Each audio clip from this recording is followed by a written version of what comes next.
Shalom aleihim Besem Yesus Hamasyah. Salam sejahtera di dalam nama Tuhan Yesus Kristus. Bersama saya Pendeta Henry Tandianta WBS. Kali ini kita akan membahas sebuah tema permintaan dari Pak Pendeta YDJ. YDJ ini plesetan nggak ini? Pendeta YDJ, inisialnya YDJ. Jangan-jangan bukan inisial ini. Pendeta hati ini paling bisa deh. Ya harus pakai inisial, Pendeta YDJ. Jangan-jangan bukan inisial itu, memang namanya YDJ. Enggak, ini inisialnya YDJ. Judulnya begini, juga untuk kokohku Pendeta Yongki MTH, Master Teologi. Kokoh Pendeta Yongki Master Teologi, dan atas permintaan juga Pendeta YDJ. Membedah Yohanes 16 ayat 25. Nah, saudara-saudara, pendeta-pendeta Tritunggal tidak ada yang berani membaca Yohanes 16 ayat 25. Diperkirakan ada 175.000 pendeta di Indonesia, ya. Kurang satu kan ada yang dipecat satu. Bisa aja jadi. Ya guyonnya kan begitu ya. Janji terus ya. Pendeta-pendeta Tritunggal tidak ada yang berani membaca Yohanes 16 ayat 25. Pendeta YDJ ini mengatakan bahwa itu bukan Bapak kiasan. Kiasan itu sama dengan perumpamaan. Sabar Henry. Mungkin Pendeta YDJ ini kan sudah berumur, jadi daya tangkapnya mungkin kurang. Siapa Pak? YDJ. Bisa aja nih. Ya, YDJ. Kan singkatan Pendeta YDJ ya. Sabar Henry. Mungkin daya tangkapnya tidak memadai lagi ya. Faktor U. Bukan itu Pak, rohnya masih belum roh Yesus, jadi masih mampet. Yohanes 16 ayat 25 ini tentang kiasan.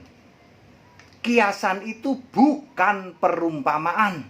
Ya, nanti tak jelasin bedanya kiasan sama perumpamaan. Tapi Pendeta YDJ ngotot, ini perumpamaan. Sabar.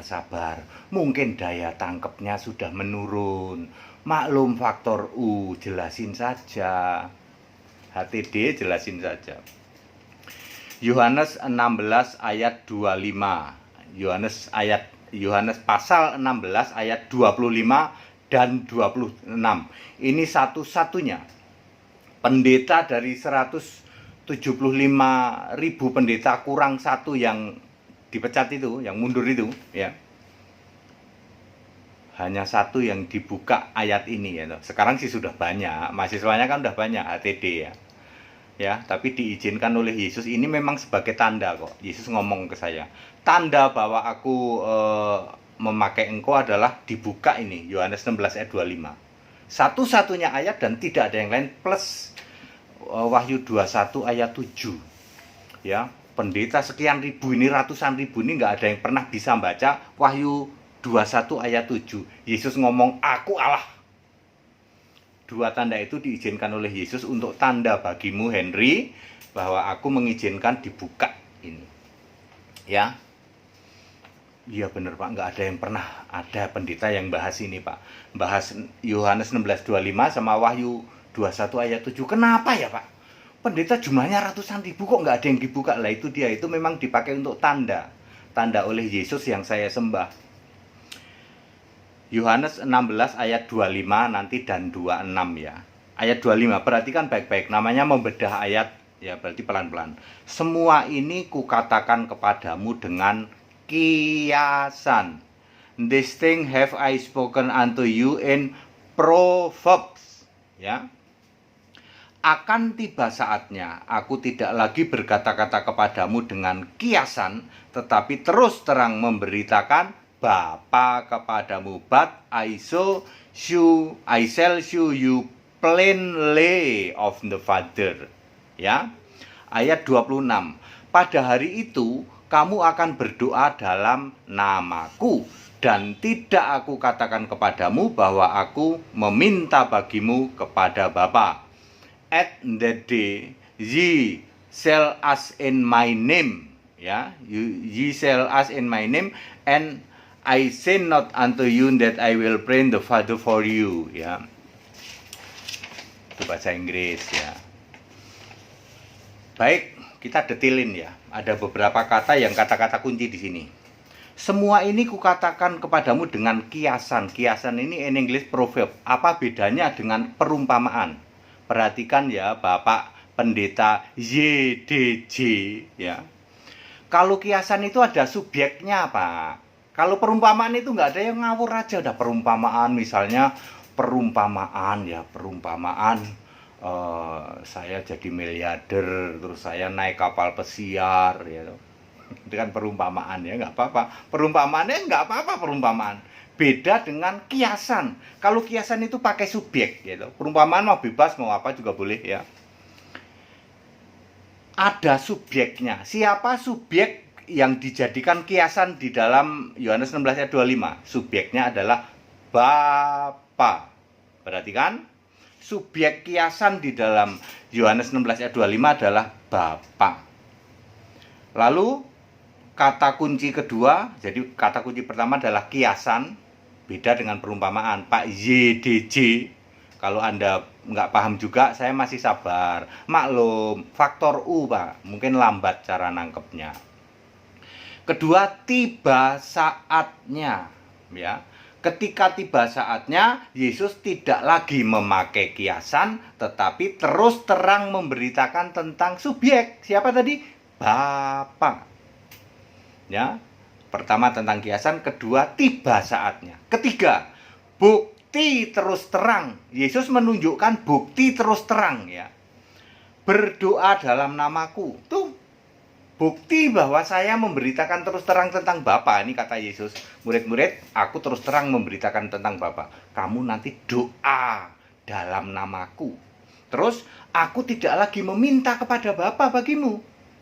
Sebelumnya kamu doa pada Bapa, lalu aku minta kepada Bapa. Di mana itu? Di dalam Matius 6 ayat 9 sampai 15. Kan sebelumnya rasul-rasul itu doa Bapa kami. Lalu Yesus meminta kepada Bapa di dalam Yohanes 14 ayat 13. Berdoa kepadamu dan aku akan melakukannya supaya Bapa dipermuliakan di dalam anak. Ya. Lalu Yesus nyuruh, nanti akan tiba saatnya kamu doa kepadaku, doa dalam namaku, tidak lagi Bapa kami yang di surga, tapi doa langsung pada Yesus. Dan aku, kata Yesus, tidak lagi meminta kepada Bapa bagimu. Ya. Dibuktikan di dalam Yohanes 14 ayat 14. Mintalah kepadaku dalam namaku, aku melakukannya. Itu kata Yesus tuh. Tadinya di ayat 13, mintalah kepadaku, aku akan melakukannya supaya Bapa dipermuliakan di dalam anak. Dia masih minta kepada Bapa. Tapi di ayat 14, mintalah kepadaku dalam namaku, aku akan melakukannya. Ya, clear ya. Jadi rasul-rasul melaksanakan ini semua. Ini buktinya nih. Rasul-rasul melakukan doa langsung pada Yesus. Contohnya di dalam Kisah pasal 4 ayat 29 sampai 31. Doa pada Yesus Tuhan. Ya. Tempatnya goyang oleh Roh Kudus. Jadi doanya itu pada Yesus Tuhan, Yesus Tuhan, Yesus Tuhan. Itu nggak ada doa pada Bapa, nggak ada. Yesus Tuhan Allah, ya, itu sudah tahu. Rasul-rasul itu sudah tahu, oh Yesus itu Allah, gitu. Setelah tiba saatnya itu, ya.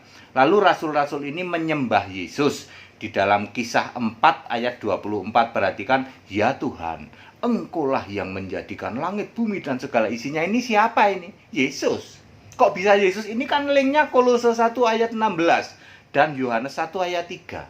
Jadi rasul-rasul yang disembah siapa? Yesus. Ketiga, baptisan dalam nama Yesus Kristus. Kisah 2 ayat 38, Kisah 10 ayat 48, baptisan dalam nama Yesus. Lalu Bapak Pendeta YDJ ini nyalain rasul bodoh katanya. Kata Pak Pendeta YDJ katanya pinter, dia masih baptisan dalam nama Bapa, Anak, Roh Kudus katanya. Rasul-rasul yang melaksanakan baptisan dalam nama Yesus dikiranya bodoh, padahal rasul-rasul itu tahu Yesus naik ke surga sebagai Allah. Rasul-rasul ini tahu, lalu baptisannya dalam nama Yesus. Pendeta YDJ ini sok tahu, masih baptisan Bapa, Anak, Roh Kudus.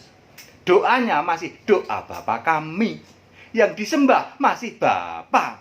YDJ ini sok tahu. Kalau rasul-rasul tahu, paham, mudeng. Yang sok tahu nyalahin rasul, padahal yang sok tahu ini pendeta kagak jelas. Pendeta hasil teologi nyalahin rasul. Coba, rasul itu memberontak pada Yesus. Yesus saja nyuruh baptisan Bapa, Anak, Roh Kudus. Kamu nggak paham yang namanya konteks waktu. Yesus nyuruh baptisan Bapa, Anak, Roh Kudus ketika Yesus jadi manusia plus kebangkitan 40 hari. Ketika Yesus benar-benar sudah naik ke surga, dia jadi Allah kok. Rasul tahu, oh sekarang kami tahu ternyata engkau Allah ya Yesus. Makanya baptisannya dalam nama Yesus Kristus. Doanya Yesus Kristus. Yang disembah Yesus Kristus. Tidak pernah ada lagi rasul-rasul yang baptisan Bapa, Anak, Roh Kudus. Tidak pernah ada lagi rasul-rasul nyembah Bapa. Tidak ada pernah lagi rasul-rasul doa Bapa kami. Lah ini YDJ ini sok pinter. Rasul aja disalahin loh. Padahal rasul-rasul ini dengan Yesus ya, sejak dari jadi manusia pelayanan dia tahu tuh disalib. Lah ini sementara YDJ ini ya toh, pendeta nggak jelas dari mana didikannya teologi hasil pentahbisan oleh sinode gitu. Bisa-bisanya mengatakan rasul-rasul itu salah katanya. Kenapa baptis dalam nama Yesus katanya. Tertulis di Alkitab ya. Alkitabnya LAI salah terjemahan katanya. Mendirikan kebenaran sendiri. Paulus di dalam Roma 15 ayat 6. Dengan satu hati satu kata kita berkata Allah dan Bapa Tuhan kita Yesus Kristus. Roma 9 ayat 5. Tulisannya Paulus juga, Yesus adalah Allah yang harus dipuji sampai selama-lamanya. Efesus 1 ayat 17 juga tulisannya Paulus, Allah Tuhan kita Yesus Kristus, Bapa yang mulia itu Paulus. Contoh Petrus, 1 Petrus 1 ayat 3, terpujilah Allah dan Bapa Tuhan Yesus Kristus. Allah Bapa Tuhan itu Yesus. Di Yohanes misalnya, Yohanes 1 ayat 1 Yohanes 5 ayat 20, Yesus Allah yang benar dan hidup yang kekal. Wahyu 3 ayat 7, Yesus adalah yang kudus yang benar. Yakobus misalnya, Yakobus 2 ayat 1, Tuhan kita yang mulia. Itu sama persis dengan Efesus 1 ayat 17, Bapa yang mulia, Yesus Kristus. Ya, kemudian Yakobus 3 ayat 9, Tuhan Bapa kita, ya. Yudas misalnya, Yudas 1 ayat 25, Allah yang esa, Yesus Kristus. Terpujilah sebelum segala abad, sekarang sampai selama-lamanya. Jadi rasul-rasul itu nyembah Yesus, doa langsung pada Yesus, baptisan dalam nama Yesus. Karena dia paham yang disebut Bapa kiasan. Yohanes 16 ayat 25. Tidak ada yang bisa membantah ini. Ya, cara membantahnya cuman nyalahin rasul, nyalahin lembaga Alkitab Indonesia. Lembaga Alkitab Indonesia salah tulis. Anda yang tidak mudeng, sok tahu, nyalahin rasul yang paham Alkitab tahu. Rasul tahu Bapa kiasan. Semua yang baca Bapa kiasan ini akhirnya akan jadi Allah Esa.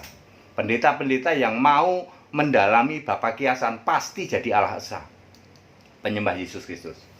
Sebab Bapa kiasan ini dipakai tanda oleh Yesus, ya toh, Henry.